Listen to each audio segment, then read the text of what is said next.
যে আনিস আলমগীর উনি অ্যারেস্ট হয়েছেন, গ্রেপ্তার হয়েছেন বা ডিবি কার্যালয়ে। তো সবচেয়ে ইন্টারেস্টিং বিষয় কি জানেন, এই ঘটনাটার সাথে আপনি যদি একটু পেছনে ফিরে তাকান তাহলে দেখবেন যে মঞ্জুর আলম পান্না ওনারা যখন 71 মঞ্চে মিটিংয়ে গিয়েছিলেন, বক্তৃতা দিচ্ছিলেন না, কিছু দিচ্ছিলেন না, মব সৃষ্টি হয়েছে এবং ওনারাই পুলিশ ডেকেছেন, পুলিশ মবকারীদের ছেড়ে দিয়ে ওনাদেরকে নিয়ে গিয়ে রাতের 2টা পর্যন্ত বসিয়ে রেখেছেন, এরপরে ওনাদেরকে শীর্ষ সন্ত্রাসী ঘোষণা দিয়ে কারাগারে প্রেরণ করেছেন। আর ঠিক আজকে আনিস আলমগীরের ঘটনাটা, আনিস আলমগীরকে জিম থেকে ডিবি প্রধান কথা বলবেন বলে ওনাকে নিয়ে গিয়েছেন এবং নিয়ে যাওয়ার পরে এখন পর্যন্ত উনি ডিবি কার্যালয়ে আছেন, কারোর সাথে দেখা নেই। ডিবি প্রধান এখন এত ব্যস্ত যে উনি এখনো ফিরেনি। হয়তো রাতের 3টার সময় জানতে পারবো যে ওনাকেও শীর্ষ সন্ত্রাসী ঘোষণা দিয়ে কারাগারে প্রেরণ করবেন। তবে হেডলাইন এবং আপনার ব্যানারে যা দেখছেন যে আনিস আলমগীর, তারপরে কে, আপনাদেরকে আরো 4টা নাম আমি প্রকাশ করে দিচ্ছি, এরাও হয়তো অ্যারেস্ট হবেন, হয়তো বলছি। তবে এর মধ্যে একজন বা দুইজন যে অ্যারেস্ট হয়ে যাবেন এটা গ্যারেন্টি দিচ্ছি। তো তার মধ্যে প্রথম নাম যেটা আসে সেটা হচ্ছে আমতারেক, আমজনতা পার্টির আমতারেক। দ্বিতীয় জন মাসুদ কামাল, তৃতীয় জন মহিবুল আজিজ, এবং চতুর্থ আরেকটা নাম বলতে পারি, সেটা হচ্ছে যে আপনার আব্দুল নূর তুষার। যদিও তুষারের অ্যারেস্ট হওয়া বা গ্রেপ্তার হওয়াটা হয়তো কাকতালীয় হতে পারে, যদি সরকার মনে করে যে অ্যারেস্ট করতে হবে যাতে এই যে যারা অ্যারেস্ট হইলেন এখন, এই যে আনিস আলমগীর সহ বাকি যাদের নাম বললাম, তারা অ্যারেস্ট হইলে একেও একটু নেওয়া যায়, সেই হিসাবে হয়তো নিতে পারেন, নাহলে নেওয়ার কোনো কারণ নেই, কারণ উনি তো আবার হাদির জন্য প্রচুর কান্নাকাটি করেছেন, হয়তো ওইভাবে মুক্তিও পেতে পারেন। তবে যেই 3জনের নাম বলেছি আপনার গ্যারেন্টি নিতে পারেন যে এরা অ্যারেস্ট হয়ে যাবে। আনিস আলমগীরের পরপরই আপনার মাসুদ কামাল যাবে, আম তারেক যাবে এবং মহিবুল আজিজ যাবে। এরা কেন যাবে? আনিস আলমগীর কেন গেলেন? আনিস আলমগীর সাহেব এই যে স্বাধীনতার মাস 16ই ডিসেম্বর, গত নভেম্বর থেকে উনি এই যে মুক্তিযোদ্ধা বিরোধী শক্তির সাথে ব্যাপক তর্কাতর্কিতে লিপ্ত হন, বিভিন্ন টক শোতে, টক শো যুক্তি তর্কের মাধ্যমে। যেমন যেমন বঙ্গবন্ধুকে নিয়ে কথা বলা হয় যে 25শে মার্চ কালো রাত্রিতে বঙ্গবন্ধু আত্মসমর্পণ করেছিলেন, ওনাকে ধরা হয়নি, স্বাধীনতার ঘোষণা দিয়ে দিয়েছিলেন, এগুলোর যুক্তিক প্রমাণ দিয়েছিলেন আনিস আলমগীর। তিনি বলেছিলেন যে ওনার চাচা চট্টগ্রামের আওয়ামী লীগের বড় নেতা, তারা মাইকিং করেছিল, স্বাধীনতার ঘোষণা দিয়েছেন বঙ্গবন্ধু, এটা মাইকিং করেছিল। এটা কিন্তু ভালোভাবে নেয়নি জামাত সরকার, জামাতের সরকার, মৌলবাদীরা এটা ভালোভাবে নেয়নি, কারণ তাদের কাছে হচ্ছে যে এইরকম জীবিত প্রমাণ তারা রাখবে না, এদেরকে যে কোনোভাবে মুখ চেপে ধরতে হবে, নাহলে স্বাধীনতার মাসে এবং আগামী ফেব্রুয়ারি, 21শে ফেব্রুয়ারি, এইসব মাসে তাদের জন্য যন্ত্রণার মাস। মৌলবাদীদের যন্ত্রণার মাস শুরু হয় ডিসেম্বরের 1 তারিখ থেকে ফেব্রুয়ারির 28 তারিখ বা 29 তারিখ পর্যন্ত। এ 3টা মাস তাদের জন্য বিধিবিচ্ছিরি মাস। আর মার্চ মাস আসলে তো তাদের আগুন ধরে যায় গায়ে। সুতরাং তার আগেই এগুলোকে দমাইতে হবে। আর এই দমানোরই আজকের প্রথম হচ্ছে যে এই আনিস আলমগীর সাহেব। আনিস আলমগীর সাহেব গেলেন, এবার বাকি 3জনের পালা, ওনারাও যাবেন যে কোনো সময় এবং এনাদের সবাইকে অ্যারেস্ট করা হবে। আপনি একটা জিনিস দেখেন, এই যে হাদি, সাউয়া মামা হাদি, সে গুলি খাইলো, সে হাসপাতাল আছে, এবার কেয়ার হাসপাতালে, তার আসামিদেরকে ধরা হয় নাই, এখন বলা হচ্ছে যে তার আসামিরা ইয়ে থেকে পার হয়ে গেছে, ইন্ডিয়া চলে গেছে, এই হয়েছে সেই হয়েছে, ওদেরকে ধরা যাচ্ছে না। এরপরে এই কথা যাতে কেউ না বলে, কেন ভাই কেন ধরা যাচ্ছে না, যেখানে ওই যে 2টা মনে আছে মা মেয়ে খুন হয়েছিল, সেখানে কোনো ক্লু ছিল না, কে কি, কোনো ছবি ছিল না, এরপরও সেই আসামিকে 24 ঘন্টার ভিতরে ধরা হলো, 48 ঘন্টা সরি, ধরা হলো। আর এইখানে এই ছেলের ছবি আছে, ঘড়ির সাইন আছে, অমুক আছে তমুক আছে, সে ট্রেনে করে সিলেট চলে যাচ্ছে, সব ছবিপত্র থাকার পরও তাকে অ্যারেস্ট করা যায়নি। বলা হচ্ছে সে ইন্ডিয়া গেছে। ইন্ডিয়া গেছে না কোথায় গেছে সেটা হচ্ছে যে পরের কথা। আবার ইনকিলাবে দেখেন আজকের একটা রিপোর্ট আছে যে এই ছেলের সাথে কিছু মৌলবাদী গোষ্ঠী বা ইসলামিক দলের সুসম্পর্ক ছিল। ইনকিলাব কিন্তু জামাতের পত্রিকা, এইসব কথা বলছে। তো এইসব কথা যাতে না হয়, এইসব দোষ যাতে না হয়, এবং এই স্বাধীনতার মাসে 16ই ডিসেম্বর বিজয় দিবসের আগে, 21শে ফেব্রুয়ারির আগে, 25শে মার্চের আগে স্বাধীনতাকামী মুক্তিকামী কোনো লোক যাতে এই স্বাধীনতা 1971, 25শে মার্চ, 21শে ফেব্রুয়ারি এগুলো নিয়ে কথা বলা না যায়, তারই মেইন হচ্ছে যে আনিস আলমগীর। দেখেন এখন আনিস আলমগীর কোন ধরনের শীর্ষ সন্ত্রাসী, নাকি আবার ওনাকে আটকে দেওয়া হয় যে এই যে হাদি, সাউয়া হাদিকে যে মারলো, তার সাথে হয়তো কোনো বৈঠক করেছে কিনা, বা জুলকারনাইন সাইমের সেই 70 জন যে যারা ইন্ডিয়া থেকে প্রশিক্ষিত আসছে বলল যে তাদের সাথে কোনো বৈঠক করেছেন কিনা, বা কক্সবাজারে কোনো আন্দোলন খাড়া করাতে চাচ্ছেন কিনা, এইসব কোনো মামলা দিয়ে দেওয়া হয় কিনা সেটা দেখেন। তো আবার আসবো আপনাদের সামনে আবারও কোনো জটিল খবর নিয়ে। তবে এই 3টা নাম মনে রেখে না, মাসুদ কামালের নাম, আন্তারেকের নাম এবং মহিবুল আজিজের নাম, এই 3জন যে কোনো মুহূর্তে। জয় বাংলা, জয় বঙ্গবন্ধু। আসসালামু আলাইকুম প্রিয় দর্শক, আজকে অনেকগুলো প্রসঙ্গ ছিল আলোচনা করার জন্য। ইনকিলাব মঞ্চের মুখপাত্র হাদিকে যে গুলি করা হয়েছে, সেখানে যে মোটরসাইকেলটা ব্যবহৃত হয়েছিল তার মালিককে গ্রেফতার করা হয়েছে। সে অবশ্য এক কথা বলেছে যে সে নাকি মোটরসাইকেলটা আরেক জায়গায় দিয়ে দিয়েছিল, সে নিজে চালায় না, শোরুমে দিয়েছিল। নিশ্চয়ই শোরুমের সঙ্গে যোগাযোগ হবে। আবার বিদেশ থেকে এক সাংবাদিক জুলকারনাইন সাহেব তিনি বলেছেন যে 2জন ওখানে ছিল তারা নাকি দেশ থেকে পালিয়ে গিয়েছে। আর পুলিশ বলছে তাদের পাসপোর্ট ব্লক করা হয়েছে, তারা বিদেশে যেতে পারবে না, এবং তারা অলরেডি চলে গিয়েছে এমন কোনো ইনফরমেশন তাদের কাছে নেই। এইগুলো অনেক আলোচনার বিষয়, এগুলো লম্বা আলোচনা হয়তো আমরা করতে পারতাম, কিন্তু তার কোনোটাই না করে আমি অন্য একটা প্রসঙ্গ নিয়ে কথা বলবো। সেই প্রসঙ্গটা হলো আনিস আলমগীর, আমাদের সহকর্মী আনিস আলমগীর সাংবাদিক, এবং একদম এ লেভেলের কোনো সাংবাদিক না। বাংলাদেশের সাংবাদিকতার ইতিহাসে আনিস আলমগীরের বড় বড় একটা ভূমিকা আছে। প্রথম যখন ইরাক যুদ্ধ হয় তখন আনিস আলমগীর নিজে সেখানে উপস্থিত ছিল বাগদাদে, এবং ওখানে বসে তখন তিনি আজকের কাগজে চাকরি করতেন, সেই যুদ্ধ কভার করেছেন, এবং সেই সঙ্গে বিভিন্ন টেলিভিশন ওখান থেকে উনি কিন্তু বক্তব্য দিয়েছেন। তাকে ওয়ার জার্নালিস্ট বলা হয়। বাংলাদেশে এরকম দ্বিতীয় ব্যক্তি নেই। আনিস আলমগীর বিভিন্ন সময় টক শোতে কথা বলেন, তার মতো করে কথা বলেন।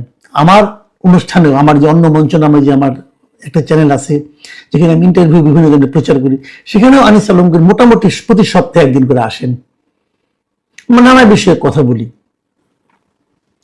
সেই আনিস আলমগীরকে আজকে ডিবি তার বাসা থেকে নিয়ে গিয়েছে ডিবি অফিসে। বিষয়টা আমি জানলাম কিভাবে? আনিস আলমগীর নিজে আমাকে ফোন করেছিলেন। তার বাসায় যখন ডিবি ছিল, আজকে রাতে আনিস আলমগীরের সঙ্গে আমার ইন্টারভিউর কথা ছিল আমাদের এই অন্য মঞ্চের জন্য। রাতের এরকম একটা প্ল্যান ছিল, আমাদের শিডিউল ছিল। আনিস আলমগীর আমাকে ফোন করে বললেন যে মাসুদ ভাই, আজকে রাতে আপনার সঙ্গে আমার প্রোগ্রাম করা বোধহয় হবে না। খেয়াল করুন কথাগুলো, আপনারা খেয়াল করুন। উনি কিন্তু ওনার বাসায় ডিবি এসেছে, পুলিশ এসেছে, এটা না। উনি বলছেন যে আজকে বোধহয় আপনার সঙ্গে আমার প্রোগ্রাম করাটা বোধহয় হবে না, যে আপনি অন্য একজন গেস্ট ম্যানেজ করেন। তার বাসায় ডিবি এসেছে, তার বাসায় ধানমন্ডি থানা থেকে পুলিশ গিয়েছে, ওনাকে ধরে নিয়ে যাচ্ছে। উনি কিন্তু আমার কাছে হেল্প চাচ্ছেন না। উনি বলছেন যে আমার সঙ্গে ওনার যে আলোচনাটা আজকে হওয়ার কথা ছিল, সেটা যদি আমাকে না জানিয়ে উনি চলে যায়, ওনাকে নিয়ে যায়, তাহলে আমার যে প্রবলেম হতে পারে আমার প্রোগ্রামের ব্যাপারে, উনি ওই ব্যাপারে আমাকে জানাতে ফোন করেছেন। This is called professionalism. এটা হলো পেশাদারিত্ব। তো আমি বললাম যে ডিবি বিষয় কেন? আমাকে বললো যে আমার সঙ্গে কিছু জিজ্ঞাসাবাদ করবে, এই জন্য এসেছে। কেবল ডিবির লোকটার সঙ্গে ধানমন্ডি থানা থেকে পুলিশ এসেছে। তো আমি কি বলবো আমি জানলাম। এখন আমার কথাটা হলো অন্য জায়গায়। এটা আনিস আলমগীর বলে কথা নয়, এটা যে কেউ হতে পারত। আমি হতে পারতাম, আপনি হতে পারতেন। এবং বাংলাদেশে এরকম ডিবির লোক এসে বাসা থেকে কাউকে তুলে নেওয়ার ঘটনা আমরা কিন্তু কম শুনিনি, হাজার হাজার শুনেছি। এই আমলে না, আগের আমলে হতো। আগের আমলে আমরা কি দেখতাম? আপনি চিন্তা করার চেষ্টা করেন, ভাবেন, খুব বেশি দিন কিন্তু আগের না, আপনি ভুলে যাবেন না নিশ্চয়ই। আগে কি হতো? কিছু লোক গুম হয়ে যেত, এবং যত লোক গুম হতো তার 80% গুম হতো এভাবে যে সাদা পোশাকে বাসায় এসে কেউ কলিং বেল টিপে সে বলল যে আমরা ডিবি থেকে এসেছি, অথবা আমরা র্যাব থেকে এসেছি, অথবা আমরা কোন জায়গাতে এসেছি, সরকারের পক্ষ থেকে লিখেছি আপনাকে আমাদের সঙ্গে যেতে হবে, আমরা আপনাদের কিছু জিজ্ঞাসাবাদ করব। এটা কি জিজ্ঞাসাবাদের কোনো পদ্ধতি হতে পারে? আপনি আমাকে কোন বিষয়ে জিজ্ঞাসাবাদ করবেন? জিজ্ঞাসাবাদ করার জন্য আমাকে যে আপনি নিয়ে যাবেন, আমার কি অন্য কোনো কাজ আসলে থাকতে পারে না, অন্য কোনো প্রোগ্রাম থাকতে পারে না? আপনি মানুষের স্বাভাবিক জীবনযাপনের অধিকার থেকে আপনি তাকে বঞ্চিত করতে পারেন? আপনি হয়তো কিছু মামলা ব্যাপারে জিজ্ঞাসাবাদ করেন, তো আপনি এখানে জিজ্ঞাসা করেন। আপনি আমার বাসায় এসেছেন অনাহত অতিথি হিসেবে, অসুবিধা নাই, আপনি আমাকে জিজ্ঞাসা করেন কি জানতে চান, আমি আপনাকে জবাব দিচ্ছি। অথবা যদি আপনার জন্য ওখানে যেতে হয়, ওই লোক যদি আমাকে জিজ্ঞাসা বা যিনি করবেন তিনি যদি এই পর্যন্ত আসতে কষ্ট হয় ওনার, উনি আমাকে ফোন করলেই পারেন, আপনার কাছে এই বিষয়টা আমি একটু জানতে চাই। আমাকে ওখানে নিয়ে যেতে হবে কেন? প্রথম প্রশ্ন, যদি নিয়ে যেতে হয় আমাকে কি আপনি গ্রেপ্তার করলেন নাকি এমনি নিতে পারলেন? আপনি যদি আমাকে গ্রেপ্তার না করেন তাহলে আপনি আমাকে নিয়ে যেতে পারেন কি হিসেবে? আপনি নিয়ে যাবেন, আপনি তো আমাকে বর্ণনা করতে হবে। তারপরে কথা হলো, আমাকে কি আপনি কোনো গ্রেপ্তারি পরোয়ানা দেখিয়েছেন? কেউ দেখায়, কেউ দেখায় না। এটা যদি আমি পৃথিবীর যে কোনো সভ্য দেশকে বলি, তারা কি বলবে আইনকে এইভাবে চলা উচিত, চলতে দেওয়া উচিত? এগুলি শেখ হাসিনার আমলে চলত। শেখ হাসিনা এগুলো করতেন, ওনার সুবিধার জন্য করতেন, ওনার স্বৈরাচারী শাসনকে টিকিয়ে রাখার জন্য করতেন। কাউকে নিয়ে গেল, পরে জিজ্ঞাসাবাদ করলাম ডিবি দিয়ে গেছে, বলছে না আমরা কাউকে আনিনি, কেউ আর কাউকে আনিনি, ওই লোকটা হাওয়া হয়ে গেল। এটাকে আমরা গুণ বলতাম, তাকে আর ফিরে পাওয়া যেত না। অনেক লোক এভাবে কিন্তু আমাদের দেশ থেকে হারিয়ে গেছে। এখন হয়তো হারিয়ে যাচ্ছে না, কিন্তু আপনি নিয়ে যাচ্ছেন। আপনি কোন আইনে নিচ্ছেন ভাই, আমাকে বোঝান। আপনাকে প্রথমত কি করতে হবে, আপনি যদি বাসা থেকে কাউকে ডাকতে চান তাহলে তাকে আপনার গ্রেফতারি পরোয়ানা দেখাতে হবে। আজকে ঘটনাটা কিন্তু ঘটেছে সন্ধ্যার পরে। আমার কাছে সেই ফোনে কলের আছে, টাইম লেখা আছে, কিন্তু সন্ধ্যার পরে পারেন আপনি। আমি আইন প্রয়োগকারী সংস্থাকে বলছি, আমি আইজিপি কে, পুলিশকে বলছি, আমি স্বরাষ্ট্র মন্ত্রণালয়ের বিষয় উপদেষ্টা জাহাঙ্গীর আলম চৌধুরীকে বলছি, উনি লেফটেন্যান্ট জেনারেল, আর্মির একটা সর্বোচ্চ পদে ছিলেন উনি, ওনাকে জিজ্ঞেস করছি আপনি পারেন। এই জাহাঙ্গীর আলম চৌধুরী কিছুদিন আগে কিন্তু বলেছিলেন যে আপনার কাছে যদি কেউ পোশাক ছাড়া যায়, আপনার ওখানে যদি কেউ এরকম গ্রেপ্তারি পরোয়ানা না নেয়, আপনি ঢুকতে দিবেন না, উনি বলেছিলেন। ওনার এই কথা, ওনার এই নির্দেশনা কি মানছে আইন প্রয়োগকারী সংস্থাগুলো? এটা কেন হচ্ছে? রাজনৈতিক চাপই হচ্ছে? কারো ইচ্ছা সেটাকে বাস্তবায়ন করার জন্য হচ্ছে? দেখুন, এর মধ্যে আমরা কিন্তু সোশ্যাল মিডিয়ায় কিছু জিনিস দেখলাম। এই কথাগুলো বললাম কেন সেটার উপর ব্যাখ্যা করি। শরীফ ওসমান হাদি যেদিন গুলিবিদ্ধ হলেন, সেই দিন বিভিন্ন সোশ্যাল মিডিয়ায় বিভিন্ন ব্যক্তি নানা রকম পোস্ট দিয়েছে, এবং সেই পোস্টগুলো দিয়ে তারা ইঙ্গিত দিয়ে বলার চেষ্টা করেছে যে এটা মানে সব মিলে যেটা দাঁড়ায় সেটা আমি ব্যাখ্যা করছি, যে এটা আওয়ামী লীগের লোকজন মারছে, তারাই করেছে কাজটা। করার পর তারপর এই আওয়ামী লীগকে দেশে প্রাসঙ্গিক করে তুলতেছে কিছু তথাকথিত বুদ্ধিজীবী, কিছু তথাকথিত সাংবাদিক, কিছু সুশীল বলে তো আমাদের কয়েকটা নাম বলছে। সেই নামগুলির মধ্যে আনিস আলমগীর আছে প্রত্যেকটাতেই, দু একটাতে আমার নামও আছে, দু একটাতে আব্দুল তুষারের নাম আছে, কোথাও কোথাও মঞ্জুর আলম পান্নার নাম আছে। আমাদের অপরাধ থেকে আমরা নাকি আওয়ামী লীগকে প্রাসঙ্গিক করে তুলছি।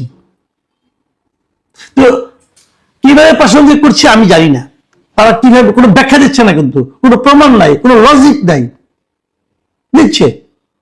আচ্ছা, আবার কেউ কেউ দিচ্ছে এটার সঙ্গে নাকি মির্জা আব্বাস জড়িত, মির্জা আব্বাসের ভাই জড়িত, বিএনপি জড়িত, এটাও বলছে। এইরকম লোকজনই বলছে, এই ইনফ্লুয়েন্সারে বলছে, এরকম সোশ্যাল মিডিয়া যারা আর কি ঝড় তুলে থাকেন তারা বলছেন। তাহলে এখন কি তাদেরকে গ্রেপ্তার করা হবে? বললেই হলো, বলে দিলাম এই অমুক অমুক অমুক আছে, ওখানে 4 জনের নাম আছে, 5 জনের নাম বলে সমস্যাটা কি? কেউ কেউ ছবি দিয়ে দিচ্ছে, সেখানে আবার আমার ছবি নাই একটাতে, সেখানে নিচে একজন কমেন্ট করতেছে মাসুদ কেমালের ছবি এখানে দেওয়া উচিত ছিল। মানে কত সহজ, মানুষের গায়ে ট্যাগ লাগিয়ে দেওয়াটা কত সহজ। এই ট্যাগ দেখে দেখে কি আমাদের পুলিশ বাহিনী চলে? পুলিশ বাহিনী কি সোশ্যাল মিডিয়ার সমস্ত ট্যাগ দেখে তারপরে তারা কাজ করে? তাদের গোয়েন্দা তৎপরতা কি এরকম এই মানের, এই পর্যায়ে আমরা নেমে এসেছি? ভাবুন, আমি অন্য একটা পয়েন্টে আসি। ভাবুন হয়তো আনিস আলমগীরকে একটু করে ছেড়ে দেওয়া হবে, ধরে নিচ্ছি ভালোটাই, যে হয়তো ওনাকে ছেড়ে দেবে, বলে ঠিক আছে আপনাকে আমি কিছু জানতে চেয়েছিলাম, আপনি এগুলি কেন বলেন, কি বলেন, শুনে এটা ব্যাখ্যা দিলে চলে আসলো। হয়তো সে আজকে রাতে 12টার মধ্যে চলে আসবে, আবার হয়তো নাও আসবে। যদি না আসে কি হবে, ওনাকে আপনি জেলে পাঠিয়ে দিবেন। কেন? কারণটা তো বলবেন। আচ্ছা ঠিক আছে, ধরলাম ফেরত আসলো, জেলে পাঠালেন না। এই যে মাঝের সময়টুকু সন্ধ্যা থেকে রাত 10টা-11টা পর্যন্ত এই আনিস আলমগীর যে ফ্যামিলি, ওনার ওয়াইফ, ওনার নিজের আত্মীয় স্বজন, ওনার ভাই, ওনার বোন, ওনার সন্তান, তাদের উপর দিয়ে কি যাবে ভাবুন তো একবার। এই যে তাদেরকে একটা টেনশনে রাখা, এই অধিকার কি এই রাষ্ট্র আপনাকে দিয়েছে? এই রাষ্ট্রের আইন আপনাকে দিয়েছে? মানে আপনি একটা সংস্থার লোক, তার মানে আপনি যা ইচ্ছে তাই করতে পারেন? আপনি মানুষকে এভাবে টেনশন রাখতে পারেন? একবার ভাবুন, আমরা কি মনে করি, আমরা কেমন রাষ্ট্র চাই, আমরা কোথায় ছিলাম আগে? আমি হাসিনার আমলে কি মানে বিভৎস একটা অনিশ্চয়তার মধ্যে ছিলাম, আমরা কি সেটাকেই ধারণ করে চলবো? এটা কেন? কতদিন এটা চলবে? আমরা এটাকে কতদিন বহন করব? আমরা তো ডক্টর ইউনূসকে দায়িত্ব দিয়েছিলাম যে উনি একটা জবাবদিহিমূলক প্রশাসন তৈরি করবেন। এই প্রশ্নগুলির জবাব কে দিবে আমাদেরকে? হয়তো কালকে বলবে ঠিক আছে আপনি তো অনেক প্রশ্ন করেছেন, চলেন আপনাকে নিয়ে যাই, প্রশ্নের উত্তর দিই। নিয়ে তাদের মতো করে উত্তর দিল, পারে, তাদের হাতে ক্ষমতা আছে, তাদের হাতে লাঠি আছে, তাদের হাতে ইচ্ছে করে নিয়ে যেতে পারে, আমাকেও নিয়ে যেতে পারে। আমাকে এতে কিছু যায় আসে না, কিন্তু আমি একে মাসুদ কেবল আমার কি হলো না হলো, এক আনিস আলমগীরের কি হলো না হলো, কিছু যায় আসে না।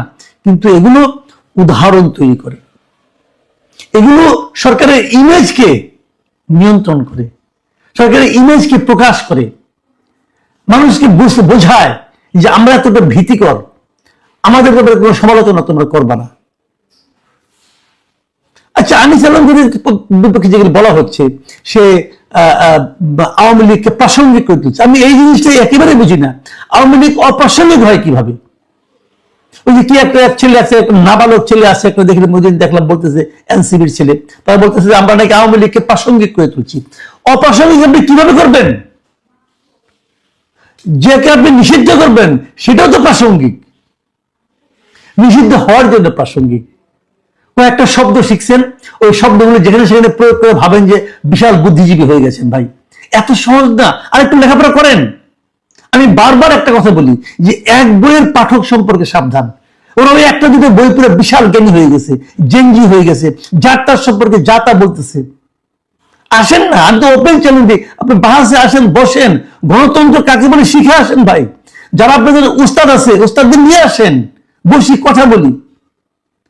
হুট করে একজনের উপর ট্যাগ লাগাবেন না। আরেকজন বলতেছে যে এরা তো বিভিন্ন টক শোতে যায়, টিভিতে যায়, ওই টিভিতে যে আপনারা এদেরকে অ্যাটাক করেন। মানে কত বড় দুর্বৃত্ত! আর এগুলো আমাদের আইন শৃঙ্খলা বাহিনী সেগুলো দেখে দেখে তারা অ্যাকশনে আসে, দেখে দেখে বিভিন্ন কাজ করে। আমি খুবই মানে অসন্তুষ্ট হয়েছি এবং আমি খুব বিরক্ত হয়েছি যে আমাদের দেশ এভাবে যদি চলতে থাকে, তাহলে এই যে আমাদের এতদিনের যে শ্রম, একটা স্বৈরাচারীকে আমরা দেশ থেকে হটিয়েছি, তার বিনিময়ে আমরা কি পেলাম? আমরা এটা পেতে চেয়েছিলাম? প্রিয় দর্শক, আমি প্রত্যাশা করব যে আমার এটা অনিয়ার হওয়ার আগেই যেন আনিস আলমকে ফেরত আসে, আমরা এটাই চাই। আমি আনিস আলমগীরের পরিবারের যারা সদস্য আছেন, তাদের যে টেনশন, তাদের যে উদ্বেগ, সেই উদ্বেগের জন্য আমি নিজের সহানুভূতি প্রকাশ করছি।